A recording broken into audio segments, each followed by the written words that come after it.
Itaas ang layag! Anong ginagawa ng mga yun? Ayos! Ngayon na! Ha? Ah! Kumapit ka sa akin!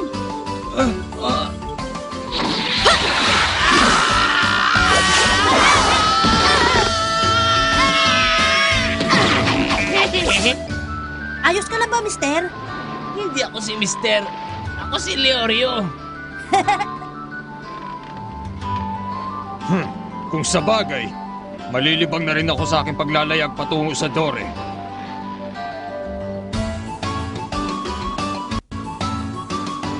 Paalam, Whale Island.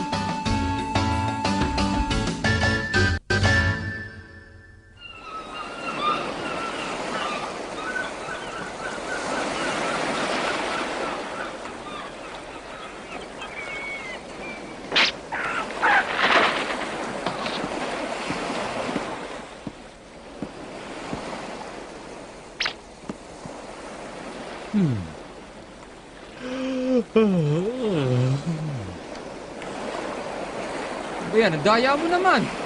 52, 53, 54.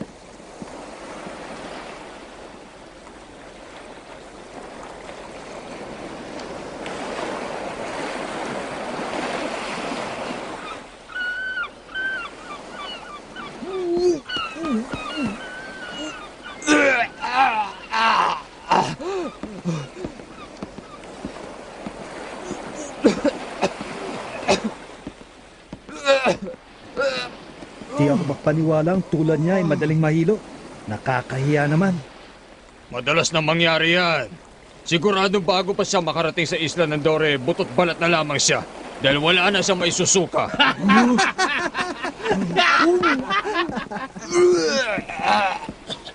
Ilan kaya sa kanila ang makakaabot ngayon?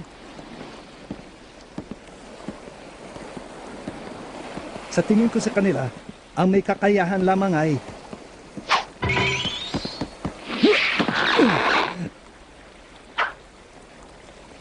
Pare, kaya mo bang kunin to?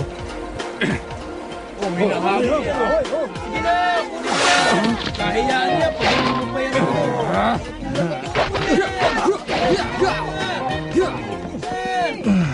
O ano?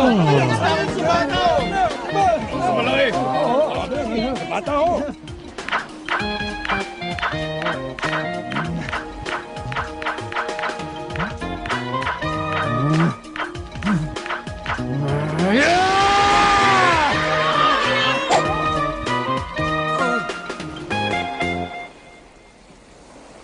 Aba, mukhang magaling yun ah. Itigil niyo na yung katso!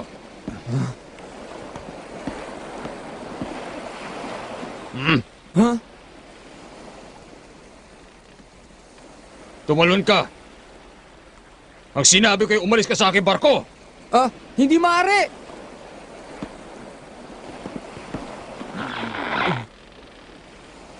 Wag! Bitawan niyo ako! Wag! Sige! Isa, dalawa!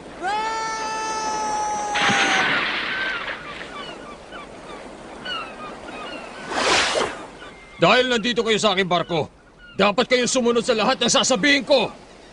Ang sino man sumuway sa aking kagustuhan ay itatapon ko sa dagat! Maliwanag ba yan? Nagbabayad naman kami dito ah. Nakahuli ako!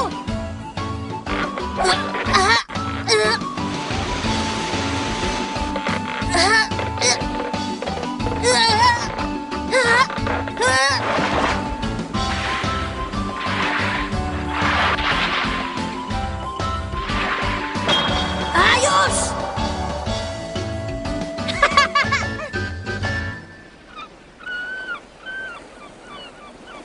Aba, bata, mukhang malaki ang nahuli mo ah. At hindi lang yon, ang isdang flying bonito ay espesyal at bihirang-bihirang mahuli. Opo, bihira po kung makakita dito sa Whale Island. Naku, mukhang masama to ah. Tumigil ang hangin. Gaano pa kaya katagal bago tayo makarating sa isla ng Dore?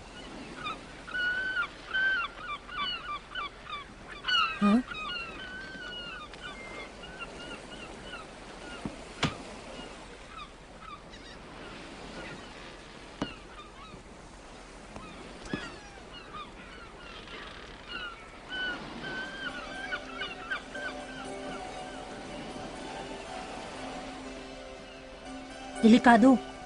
May parating na bagyo. Huwag ka magbiro. Payapang ang dagat eh. Ang hangin migmig. At nagbabago ang alon. Nag-uusap din ang mga ibon. Ang mga ibon? Haha, huwag mo sabing naintindihan mo rin sila. Oo, kaya lang hindi masyado. Niloloko mo ba ako?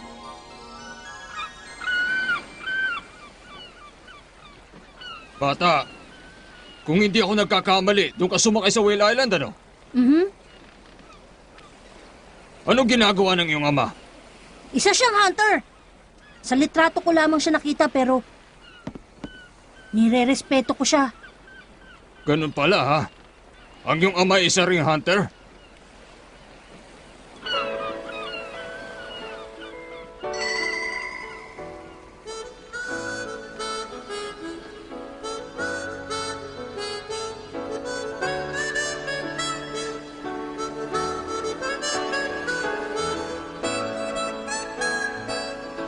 Bata, Ano yon? gaano kalakas ang bagyo? At kailan to darating? Sabi po ng mga ibon ay masyadong malakas ang bagyo.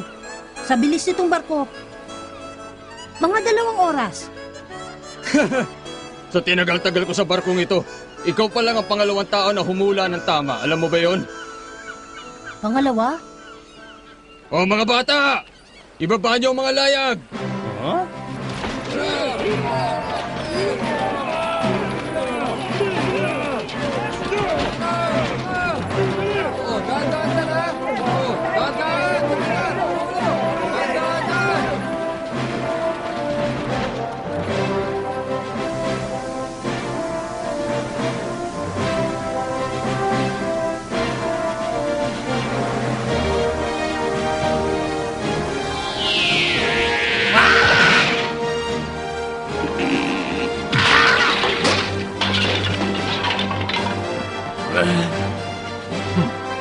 Ano ka ba? Pasensya na, nadulas lang sa kamay ko. Nadulas lang. Eh bakit ganun saktong-sakto sa mukha ko? Parang mo ito sinukat. Sa palagay ko, may maaaring maging aplikante ngayong taon.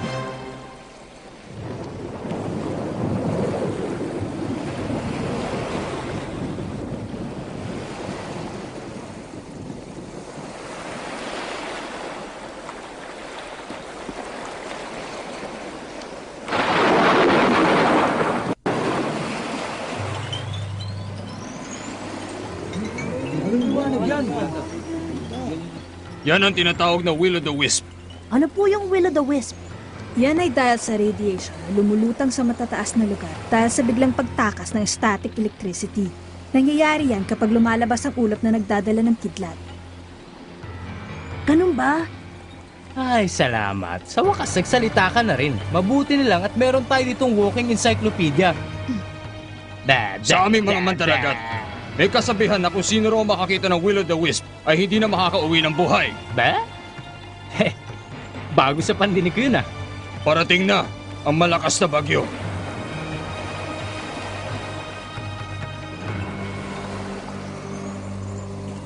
Siguro'y malalaman ko na kung sino sa kanila yung pinakamagaling at may kakayahang maging isang tunay na hunter.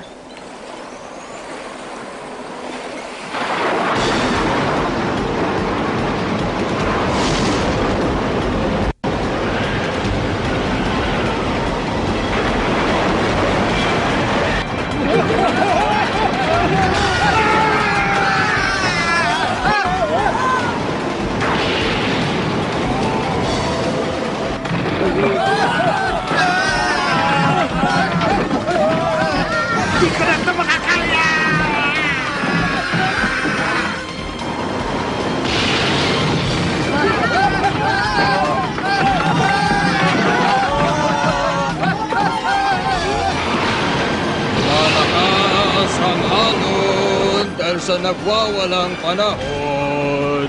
Hinahampas ang aking bar... Kapitan! Pumapasok na po ang tubig doon sa ilalim! Sige! Dali mo sa ilalim yung mga taong hindi na mapapakinabangan. Magmadali ka! Opo, Kapitan! Lumapit kayo! Tatawag tayo! Ngayon na!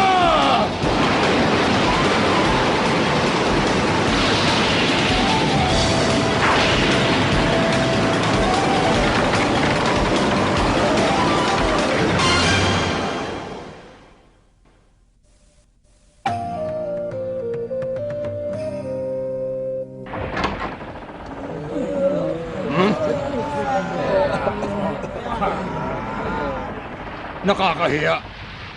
Tingnan nyo nga ang mga sarili nyo. Ang lakas na loob nyo sumubok sa hunter test.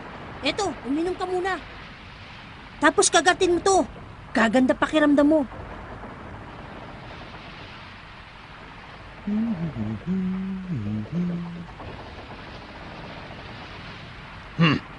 Mukhang silang tatlo lang yata ang papasa.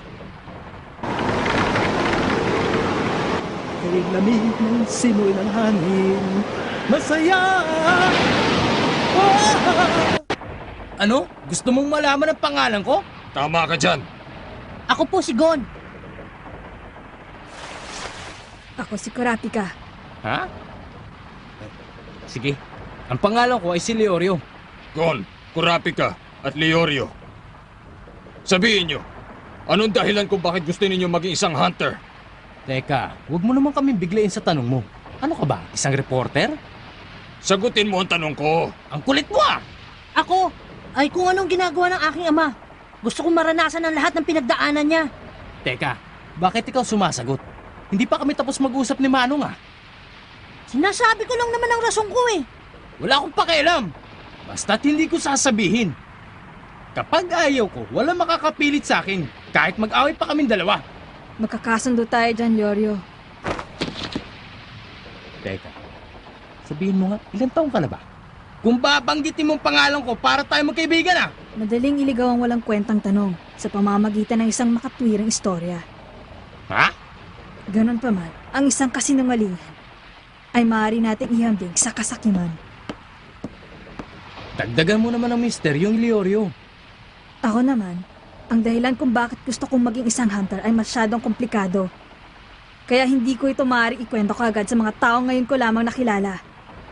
Kaya sa ngayon, hindi ko muna masasagot ang inyong katanungan. Ako si Mr. Leorio at wala rin akong ikukwento.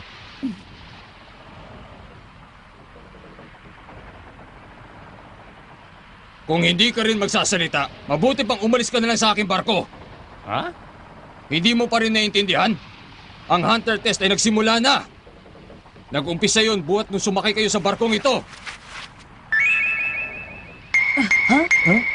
Ah? Ang Hunter Association! Dapat ninyong malaman na napakaraming tao ang gusto makakuha ng hunter license. Kaya lamang, sa sobrang dami nila, hindi na sila makayaan na bigyan ng pagsusulit. Kaya ang mga katulad namin ay binabayaran para sa laing mabuti ang mga aplikante. Ang lahat na may huhulog sa barko at hindi makakatagal ay inuulat namin sa mga huwes. Kaya kahit makarating sila sa pagdarausan ng hunter test, ay hindi pa rin sila makakasali. Ibig sabihin nito na kung makakakuha kayo ng pagsusulit o hindi, ay depende sa aking desisyon. Kaya mas mabuti kung sasagutin niyo ako na maayos. Maliwanag ba? Kung gano'n, wala naman pala akong magagawa eh. Ang tanging dahilan kung bakit gusto kong maging hunter ay... Ako na lang ang natira sa tribo ng Kuruta. Teka! Ano ba? Ako na magkukwento eh! Ang uri ng hunter na gusto kong maging ay yung nanghuhuli ng mga may patong sa ulo. Ang Blacklist Hunter. Sa anong dahilan? 4 na taon, naubos na ang lahat ng aking mga kasamahan. Ang may gawa nito ay ang grupo ng pirata na Geniriodan. Gusto kong maging hunter para mahuli ang mga yon. Bata, gusto mo talaga maging hunter? Ang lahat ng miyembro ng Geniriodan ay may pinakamataas na patong sa ulo. Kahit na sinong bounty hunter ay tumatanggi. Baka mapahama ka lang. Hindi ako takot mamatay. Ang ikinatatakot ko ay ang sandaling pumanaw ang galit sa aking isip at damdamin. Kung gusto mong gumanti, hindi mo na dapat gawing dahilan yan. Dapat ay pinupuntahan mo na sila. Hindi mo na kailangan maging hunter. Yun na yata ang pinakamahinang suwestyon na narinig ko. Ito lang ang masasabi ko sa'yo.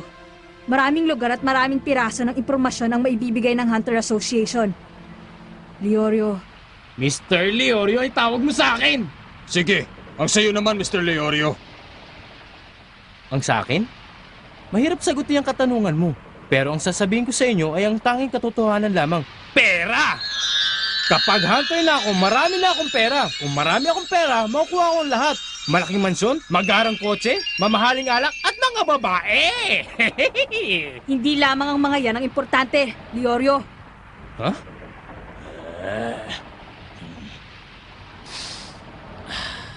Pangatlong beses na yan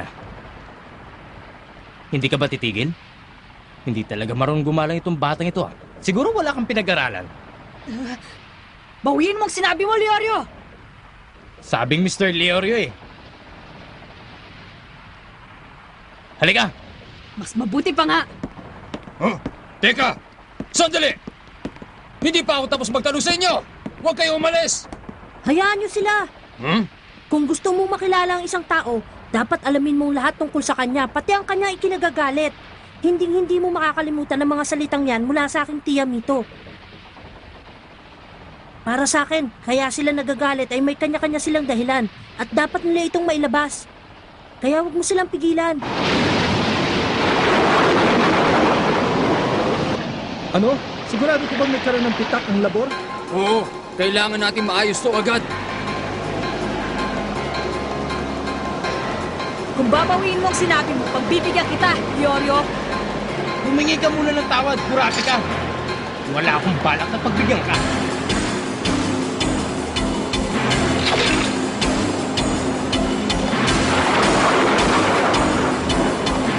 Kung ganon,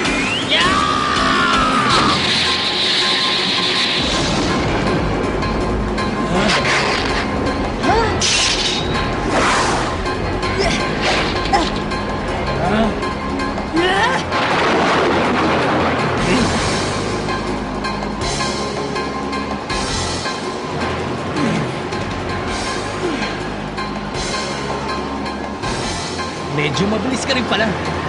ikaw ulit! Yeah!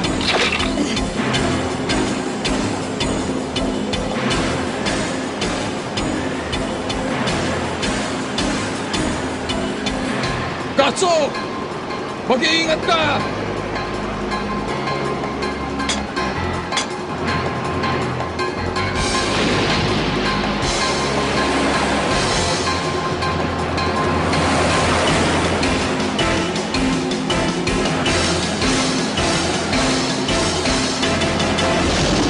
Ha? Katso!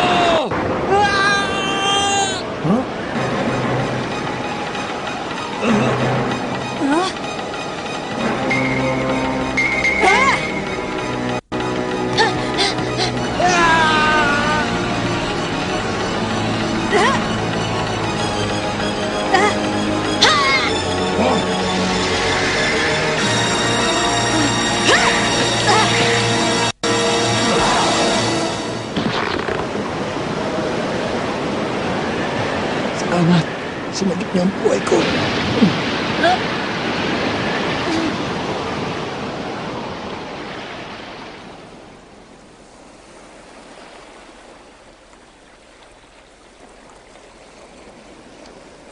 Sige!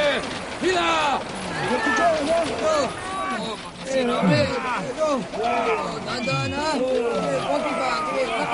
Don, ikaw talaga. Bakit mo naman naisipang gawin yun? Hindi ka marunong mag-ingat. Kung hindi ka namin nahawakan, nasisiguro kung nilamong ka na ng dagat kagabi. Pero, inabutan niyo naman ako, di ba? Ha? Teka, ano ba nangyari sa laban? Sa laban? Oo nga pala, nakalimutan ko na yun Gusto ko nga palang humingi ng paumanhin sa iyo, Leorio. Mr. Leorio nga pala. Masyado ka namang formal. Tawagin mo nila akong Leorio, Kurapika. Patawa din Binabawi ko yung sinabi ko sa'yo kagabi. Tungkol sa yung tribo.